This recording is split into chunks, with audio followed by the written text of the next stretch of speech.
Assalamualaikum warahmatullahi wabarakatuh. Semangat belajar anak-anak. Kembali lagi dengan saya, Ibu Zuhratul Aini. Audio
Jungle.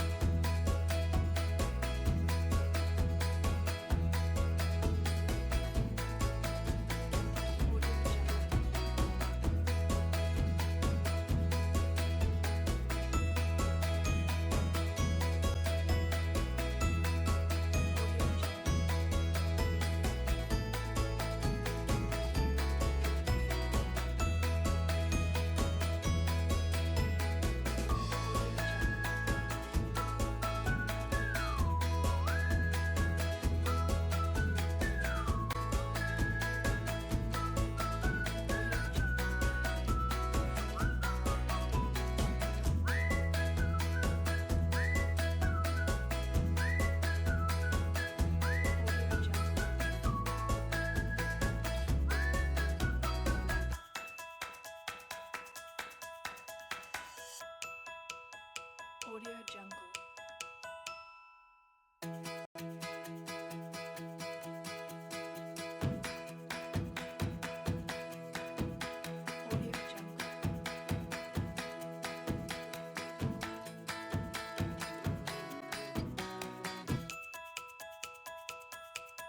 Audio Jungle.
Audio Jungle.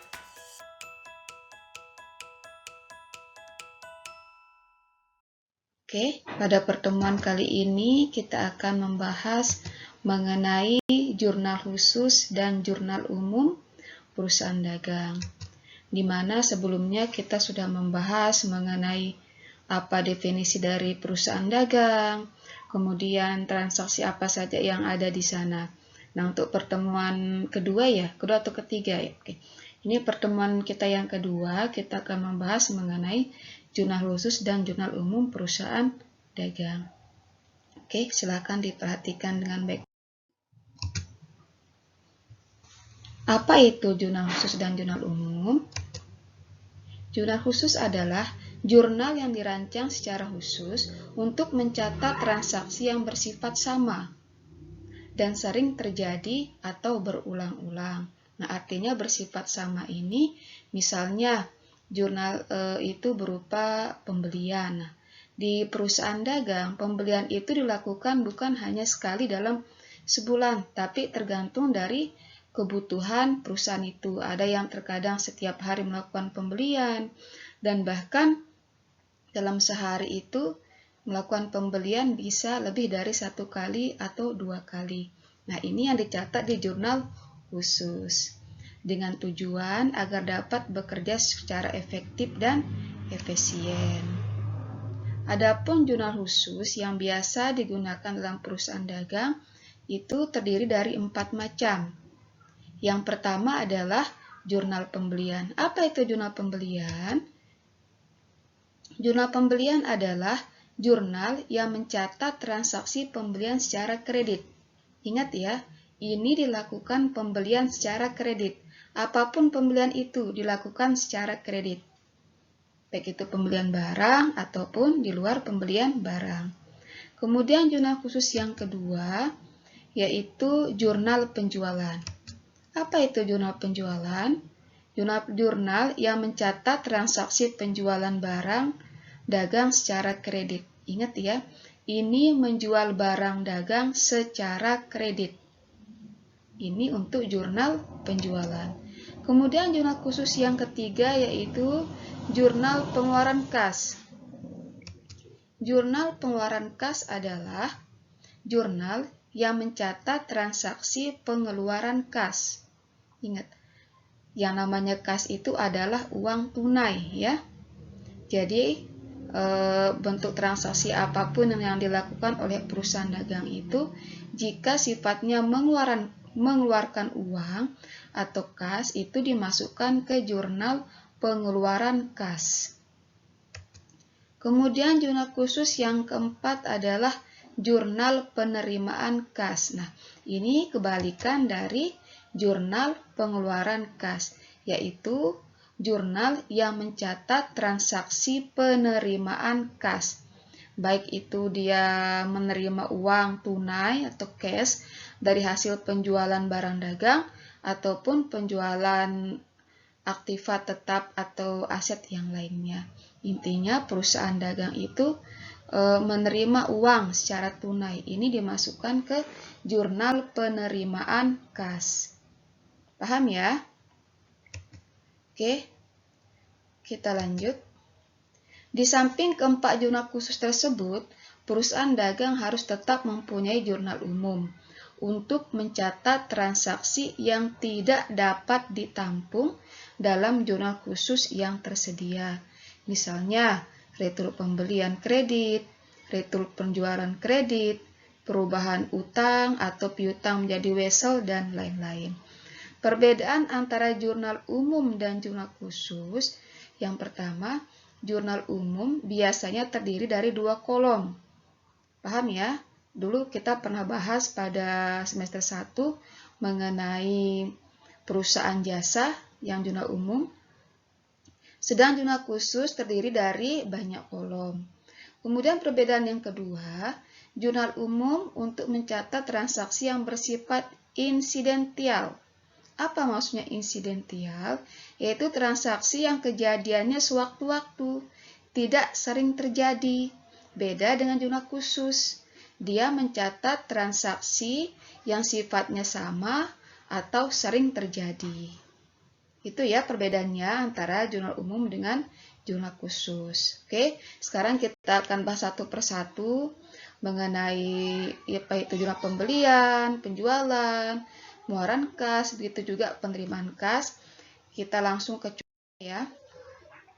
Oke, yang pertama kita akan ke jurnal pembelian. Ingat, jurnal pembelian adalah jurnal untuk mencatat transaksi pembelian secara kredit. Oke, silahkan kalian perhatikan contohnya. Di sini ada 4 transaksi. Yang pertama, selama bulan Mei 2021, UD Ajahan mempunyai transaksi sebagai berikut.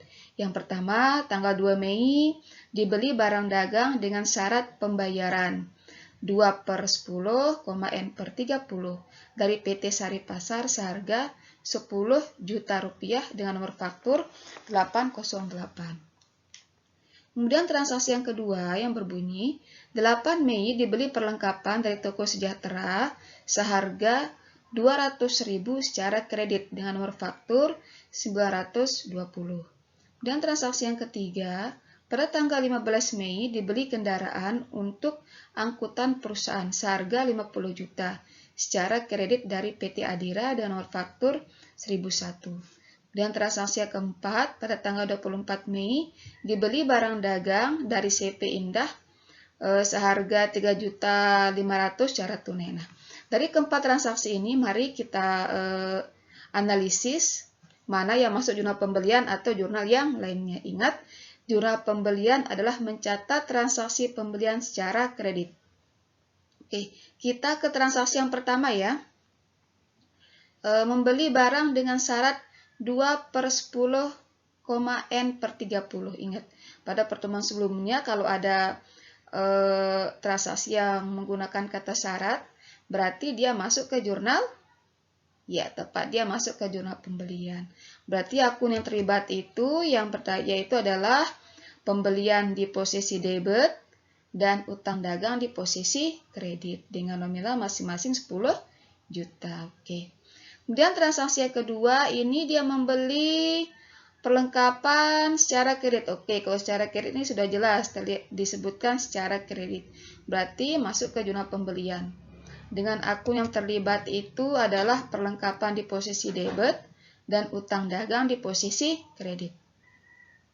Transaksi yang ketiga, ini juga dia secara kredit. Oke, dia masuk ke jurnal pembelian juga ya. Dengan akun yang terlibat itu ada kendaraan di posisi debit dan utang dagang di posisi kredit. Nah, transaksi yang keempat, ini dibeli barang dagang dari CP Indah secara tunai. Oke, kalau secara tunai masuk ke jurnal mana? Iya, tepat sekali. Ini dia masuk ke jurnal pengeluaran kas. Karena dia membeli secara tunai, dia mengeluarkan uang ya. Ingat, sebelum kita masukkan ke jurnal umum, kalian juga harus ingat juga saldo normal dari akuntansi atau persamaan akuntansi. Saldo normalnya itu tidak jauh berbeda, bahkan sama begitu ya persamaannya dengan akuntansi perusahaan jasa. Di mana pada harta bertambah, dia di posisi debit, saldo normalnya. Jika utang yang bertambah, dia di posisi kredit. Dan modal bertambah di posisi kredit, pendapatan bertambah di posisi kredit, dan beban bertambah di posisi debit. Atau kalau kalian lebih cepat memahaminya, ini aja HUM PB begitu ya, di mana H itu harta, U itu utang, M itu modal, P itu pendapatan, dan B itu beban. Di mana H itu kalau dia bertambah di debit, dan beban itu bertambah di debit, dan diapit, dan di tengahnya itu baik U, M, dan P itu adalah kredit. Oke. Dan ini saldo normal untuk perusahaan dagang dari turut pembelian di kredit, potongan pembelian di kredit, penjualan di kredit, sementara pembelian dari turut penjualan dan potongan penjualan itu di posisi debit. Nah, ini harus kalian pahami ya anak-anak. Dan kalau bisa pun dihafal dan dipahami. Karena ini merupakan kunci dari kita bisa menganalisis sebuah transaksi dari akuntansi, baik itu perusahaan jasa ataupun perusahaan dagang. Oke, kita kembali ke yang soal tadi. Dari 4 transaksi itu kita aplikasikan ke jurnal pembelian. Silahkan diperhatikan, ini jurnal pembeliannya. Nah, di sini di mana berupa terdapat beberapa kolom di mana akun yang terlibat dalam jurnal pembelian itu ada akun pembelian, akun serba-serbi, dan akun utang dagang yang di posisi kredit. Yang akun serba-serbi ini tergantung dari transaksi ya. Transaksi apa yang dilakukan pembelian secara kredit. Oke, kita aplikasikan, silahkan diperhatikan.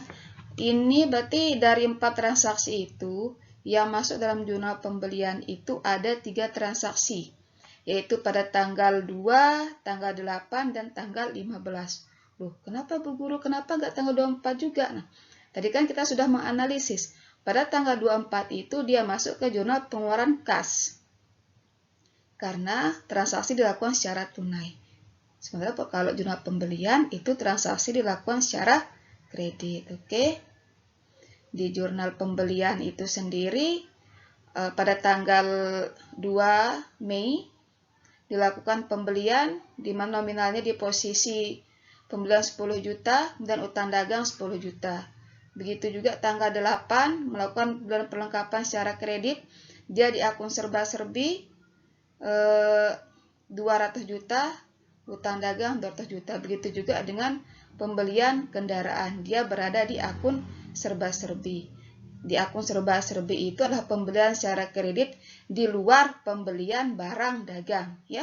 Seperti pembelian perlengkapan, kendaraan, atau mungkin nanti pembelian peralatan, itu dia masuk di akun serba-serbi. Paham ya?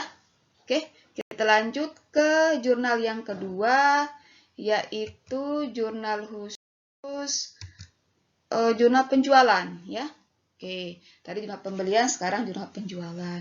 Apa itu jurnal penjualan?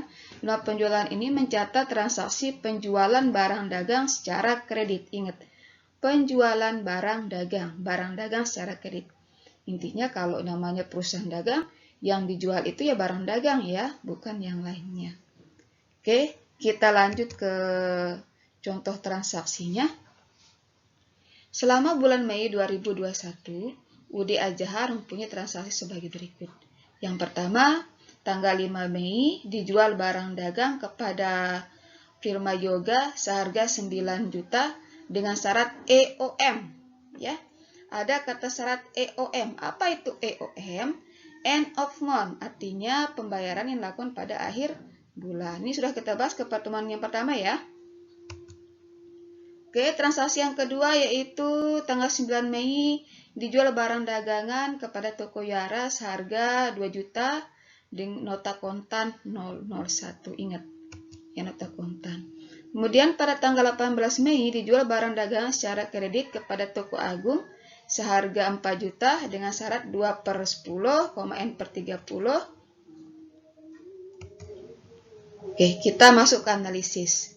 Pada transaksi yang pertama tanggal 5 Mei di sini akun yang berpengaruh itu piutang dagang di posisi debit dan penjualan di posisi kredit dengan nominal sama-sama 9 juta.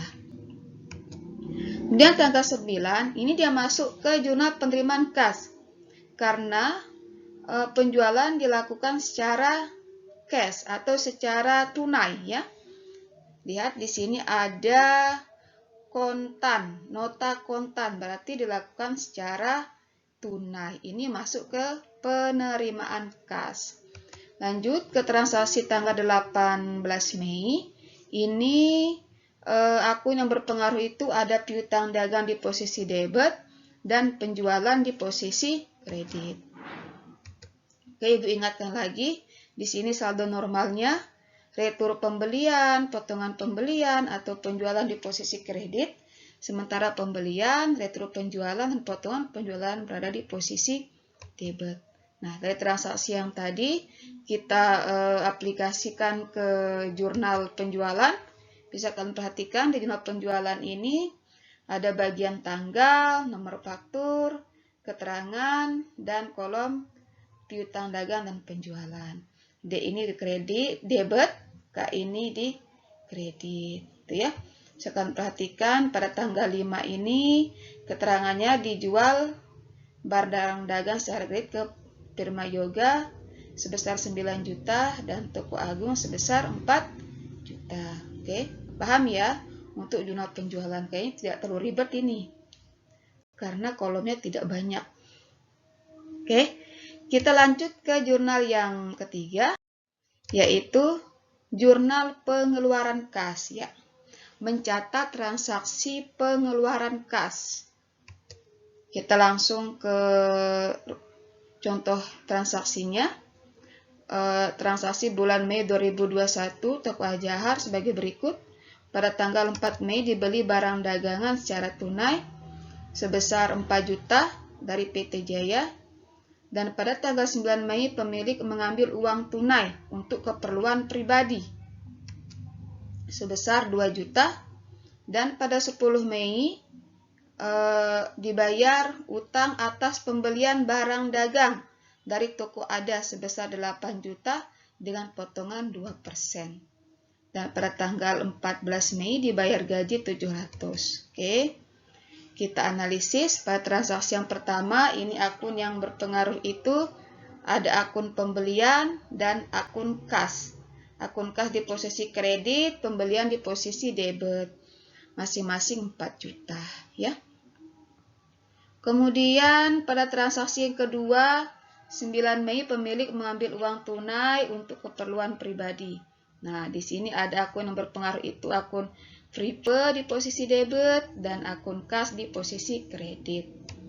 Kemudian pada transaksi yang ketiga, ini ada utang dagang di posisi debit 8 juta, kemudian kas di posisi kredit sebesar 7.840.000, kemudian di potongan pembelian sebesar 160.000, karena tadi di transaksi itu dia memperoleh potongan 2% dari 8 juta itu, ya. Kemudian transaksi yang keempat itu pada tanggal 14 Mei dibayar gaji 7 juta, di mana akun yang berpengaruh itu adalah beban gaji di debit 700, maaf tadi gue bilang 7 juta tapi 700, ya. Kemudian di posisi kredit itu juga kas sebesar 700. Adapun pengaplikasiannya ini bisa diperhatikan. Kolom dari jurnal pengeluaran kas itu ada kolom tanggal. Ini kalian taruh tanggal kapan transaksi itu terjadi, nomor buktinya, kemudian di keterangan ini ke perusahaan apa, toko atau perusahaan itu melakukan pengeluaran kas dalam bentuk apa begitu, ya. Ada kolom referensi, kemudian di bagian debitnya ada kolom pembelian, utang dagang, dan kolom serba-serbi. Sementara di posisi kredit ada kas dan potongan pembelian. Oke, bisa kalian perhatikan pada tanggal 4 pembelian ini sebesar 4 juta dan yang kredit itu adalah kas. Pada tanggal 9 di mana ada yang berpengaruh itu akun Freepay di posisi debit di bagian kolom serba-serbi. Dan yang kredit kas sebesar 2 juta. Begitu juga pada tanggal 10, ini yang berpengaruh itu utang dagang di posisi debit 8 juta dan di kredit itu ada kas 7.840 dan potongan pembelian ada 160.000. Kemudian pada tanggal 14 ini akun yang berpengaruh itu beban gaji di debit di akun serba-serbi, ya, karena ini di luar dari pembelian barang. Sementara di kredit itu akun kas. Oke, paham ya untuk jurnal pengeluaran kas. Oke, kita lanjut ke jurnal berikutnya, yaitu jurnal penerimaan kas. Nah, sama dan pengeluaran kas. Kalau jurnal penerimaan kas, ini mencatat transaksi penerimaan kas. Ingat, penerimaan kas, ya. Kita lanjut saja ke contoh soal. Tanggal 3 bulan Mei 2021, dijual barang dagang secara tunai kepada Tuan Ali sebesar 5 juta. Ini secara tunai, ingat. Kemudian tanggal 6 diterima pelunasan piutang dari firma Aksa sebesar 6 juta dikurangi potongan 2%. Kemudian transaksi yang ketiga tanggal 20 diterima pembayaran dari Tuan Reza atas utangnya yang jatuh tempo sebesar 5 juta dengan potongan 2%. Kemudian pada tanggal 21 diterima pendapatan bunga atas simpanan di Bank NTB sebesar 200.000. Oke, kita lanjut ke analisis transaksi ini ya. Pada tanggal 3 di mana transaksi yang pertama, ini akun yang berpengaruh itu adalah kas di posisi debit dan penjualan di posisi kredit dengan nominal masing-masing 5 juta. Kemudian transaksi yang kedua, ini pada tanggal 6 diterima pelunasan piutang dari firma Aksa sebesar 6 juta dikurangi potongan 2%. Oke. Akun yang berpengaruh itu ada kas di posisi debit 5.880, potongan penjualan di posisi debit 120.000 dan piutang dagang di posisi kredit 6 juta. Next, kemudian transaksi yang ketiga, tanggal 20 diterima pembayaran dari Tuan Reja atas utangnya yang jatuh tempo sebesar 5 juta dengan potongan 2%, di mana akun yang berpengaruh itu adalah kas di posisi debit 4.900.000, potongan penjualan di posisi debit 100.000, dan piutang dagang di posisi kredit 5 juta. Oke, kemudian transaksi yang keempat yaitu pada tanggal 21 diterima pendapatan bunga atas simpanan di bank sebesar 200.000. Akun yang berpengaruh itu ada kas di posisi debit 200.000 dan pendapatan bunga di posisi kredit 200.000. Oke, kita lanjut ke pengaplikasiannya ke jurnal umum dari masing-masing transaksi ini. Silahkan kalian perhatikan. Ini adapun kolom-kolom dari jurnal penerimaan kas itu ada kolom tanggal, nomor bukti, keterangan, referensi, kolom kas, potongan penjualan,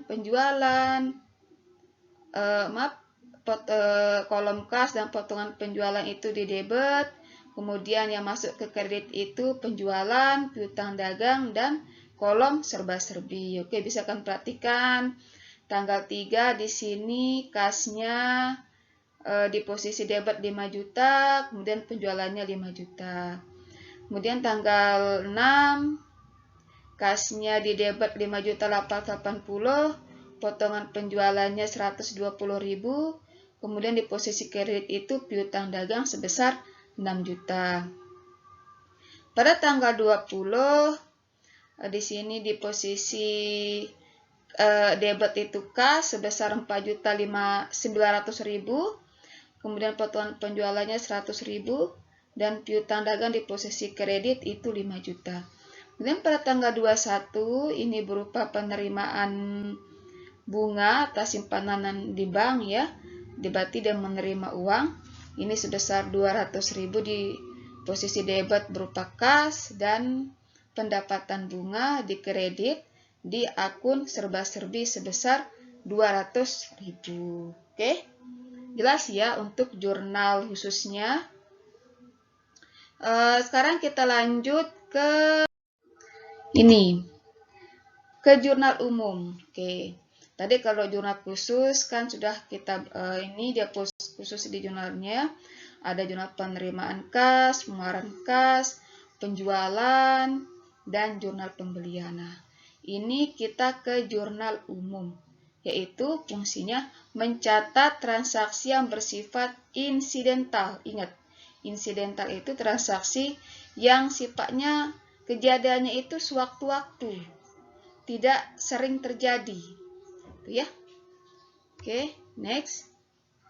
Yaitu jurnal umum adalah buku jurnal yang digunakan untuk mencatat semua transaksi yang tidak dapat dicatat dalam keempat jurnal khusus. Apa saja itu yang tidak bisa dicatat? Di antaranya ada retro pembelian kredit, retro penjualan kredit, perubahan utang atau piutangnya di wesel, dan lain-lain. Oke, kita lanjut ke contoh transaksi saja ya, biar kalian bisa lebih paham. Di mana transaksi yang pertama berbunyi tanggal 7 dijual barang dagangan secara kredit EOM kepada firma Agus sebesar 6 juta dengan nomor faktur 005.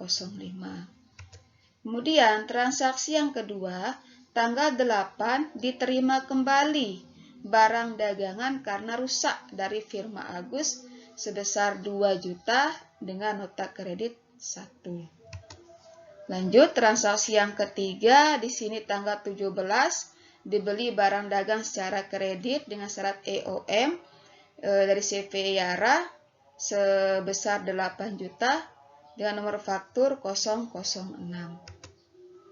Kemudian transaksi yang keempat, tanggal 18 dikirim kembali karena salah pengiriman kepada CP Yara sebesar 1 juta dengan nota debit 002. Oke, ini kita analisis ya.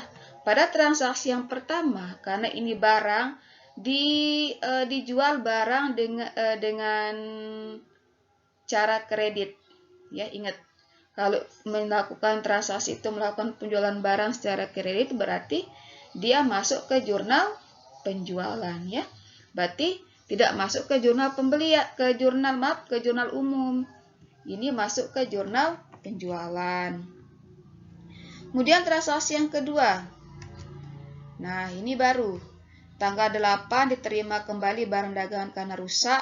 Nah, pada firma Agus sebesar 2 juta dengan nota kredit 1. Berarti akun yang berpengaruh itu retur penjualan di posisi debit dan piutang dagang di posisi kredit sebesar sama-sama 2 juta.